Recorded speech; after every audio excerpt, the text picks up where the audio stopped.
UAE United Arab अमीरात 7 अमीरातों से मिलकर बना है और इसका एक प्रमुख अमीरात दुबई है। दुनिया के सबसे अमीर शहरों में शुमार दुबई हमेशा से अपनी आलीशान इमारतों, नाइट लाइफ और अपनी अमीरी से लोगों को अपनी ओर आकर्षित करता आया है। दुबई के लोगों की लाइफस्टाइल और यहाँ की गगनचुंबी इमारतें हमेशा से अपनी ओर आकर्षित करती आई हैं। लेकिन सपनों के शहर इस दुबई की चकाचौंध में कई ऐसे काले राज छिपे हैं जिन्हें शायद आप नहीं जानते। आज हम दुबई की इस चकाचौंध से दूर उस सच्चाई से आपको रूबरू कराने जा रहे हैं जिसे जानकर शायद आप यहाँ जाने का ख्याल छोड़ देंगे।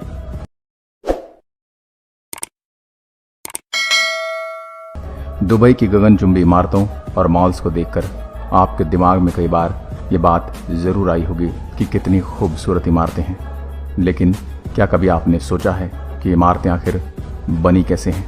जी हाँ, पलक झपकते तो बनेंगी नहीं। इन इमारतों को बनाने के लिए भारत, पाकिस्तान, बांग्लादेश जैसे गरीब देशों से लोग 4 पैसे ज़्यादा कमाने के लालच में यहाँ पहुँच जाते हैं। इसका फ़ायदा यहाँ के अमीर लोग उठाते हैं। इन इमारतों को जल्दी खड़ा करने के लिए इन मजदूरों को दिन में 14 घंटे में जला देने वाले 50 डिग्री के तापमान में काम करना पड़ता है, जिसके चलते बहुत सी दुर्घटनाएं भी होती हैं। लेकिन पैसों के दम पर इन्हें दबा दिया जाता है। इन मजदूरों के रहने की जगह भी बहुत ख़राब होती है। 2 लोगों की जगह पर 10-10 लोगों को ठूस ठूस कर रखा जाता है। इसलिए गगनचुंबी इमारतों और शेखों की तारीफ करने से पहले आप एक बार उन मजदूरों के बारे में भी सोच लीजिए जिन्होंने इन्हें खड़ा करने के लिए मुख्य भूमिका निभाई है या फिर अपनी जान गंवाई है। खाड़ी देशों में यह बात देखी गई कि यहाँ पर रोजगार के लिए काफ़ी लोगों के साथ दुर्व्यवहार किया जाता है। कई लोग एजेंट्स के चक्कर में फंस जाते हैं और जब दुबई पहुँचते हैं तो उनके मालिक उनका पासपोर्ट जब्त कर लेते हैं और उसके बाद यहाँ अपनी मर्जी से वापस नहीं लौट सकते। इसलिए अगर आपको कभी जाने का मौका मिले तो अपना पासपोर्ट अपने पास ही रखें, किसी को भी इसे न दें, अन्यथा आप बहुत बड़ी परेशानी में फंस सकते हैं। ऐसा ही हुआ मुंबई की फरीदा बेगम के साथ। इनका मालिक इनकी 3 महीने की तनख्वाह दिए बगैर अपनी दुकान बंद करके और उनका पासपोर्ट लेकर फरार हो गया। वो न तो अब मुंबई वापस आ सकती है और न ही स्वीकृत अवधि से अधिक ठहरने का 29,000 जुर्माना अब तक चुका पाई है। जब तक दुबई में कोई भी नई नौकरी नहीं लग जाती, जब उन्हें गिरफ्तारी का डर सता रहा है। फिलहाल वो एक भारतीय परिवार की शरण में है। आप खुद सोच कर देखिए कि इस महिला पर क्या बीत रही होगी। दुबई पूरी तरह से मुस्लिम शहर है और वहाँ उनका सख्त कानून चलता है। कानून इतना सख्त है कि महिला पुरुष के कपड़े भी नहीं पहन सकती और बदन में कसे हुए कपड़ों की भी मनाही है। एक दूसरे का हाथ पकड़कर भी नहीं चल सकते। रमज़ान के दौरान सार्वजनिक जगहों पर भी किसी रोजेदार के सामने खाने पीने पर रोक है। एक ब्रिटिश नागरिक को दूसरे कार ड्राइवर को उंगली दिखाने पर जेल में बलात्कारियों खूनियों के बीच ठूंस दिया गया। और तो और एक विदेशी टूरिस्ट जोड़े को 1 महीना जेल में रहना पड़ा क्योंकि उसने अपने पार्टनर को गाल पर किस कर दिया था। इसलिए अगर आप अपनी गर्लफ्रेंड के साथ दुबई जाने की सोच रहे हैं तो ज़रा होशियार हो जाइए। जैसा कि आप जानते हैं कि दुबई सेक्स, शराब और ड्रग्स को लेकर कितना सख्त है, लेकिन जैसे यहाँ रात होती है माहौल बिल्कुल अलग हो जाता है। दुनिया का सबसे पुराना प्रोफेशन यानी कि देह व्यापार यहाँ खूब फल फूल रहा है।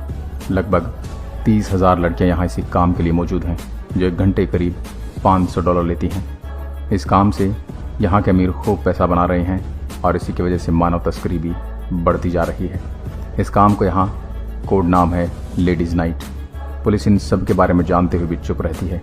इसलिए अगर आप महिला हो और किसी बार के पास खड़ी हो तो सावधान हो जाइए क्योंकि कोई भी बिजनेसमैन आपको गलत समझ सकता है और ऐसा एक एशियाई महिला के साथ हो भी चुका है।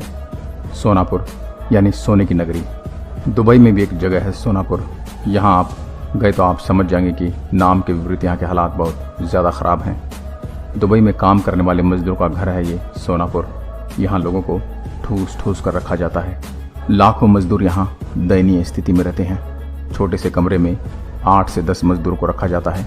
शिफ्ट के अनुसार एक ही बेड को कई लोगों के साथ शेयर करना पड़ता है। जिन आलीशान इमारतों, होटलों को देखकर दुबई आकर्षित करता है, यह वही लोग हैं जिनका निर्माण करते हैं लेकिन घुट घुट कर जीने पर मजबूर हैं क्योंकि इन्हें कभी भी पैसे समय पर नहीं दिए जाते और पासपोर्ट जब्त हो जाते हैं। दुबई में लोगों के पास इतना पैसा है कि उन्हें खुद नहीं पता कि कहाँ खर्च किया जाए, इसलिए सोने से बनी महंगी कारों से लेकर घरों और होटलों में पैसा खर्च किया जाता है। यहाँ के शेख अब कुत्ते बिल्ले पालने में रुचि नहीं रख रहे, बल्कि जब जंगली खतरनाक जानवरों को पालतू बनाने का चैलेंज ट्रेंडिंग में है। शेर, चीता, बाघ, तेंदुआ, इनको सिर्फ दिखावे के तौर पर पाला जा रहा है ताकि अपनी अमीरी का बखान किया जा सके, लेकिन इस जानवरों के बारे में बिल्कुल भी नहीं सोचा जाता। इन जानवरों को जंगल में अपने नेचुरल हेरिटेज में जीने का हक है और यही प्रकृति का नियम भी। इसके अलावा दूसरों को भी जान का खतरा अक्सर बना रहता है। ऐसी ही बहुत सी बातें हैं, जैसे पीने के पानी का दुरुपयोग करना। 40 लाख गैलन मीठा पानी तो सिर्फ गोल्फ के मैदान को हरा रखने में लग जाता है। यहाँ जातिवाद के हिसाब से नौकरी और पैसे दिए जाते हैं, जैसे नॉर्थ अमेरिकन और यूरोपियन लोगों को एक ही कंपनी में एक ही जॉब के लिए तीसरी दुनिया के लोगों से दुगने पैसे दिए जाते हैं।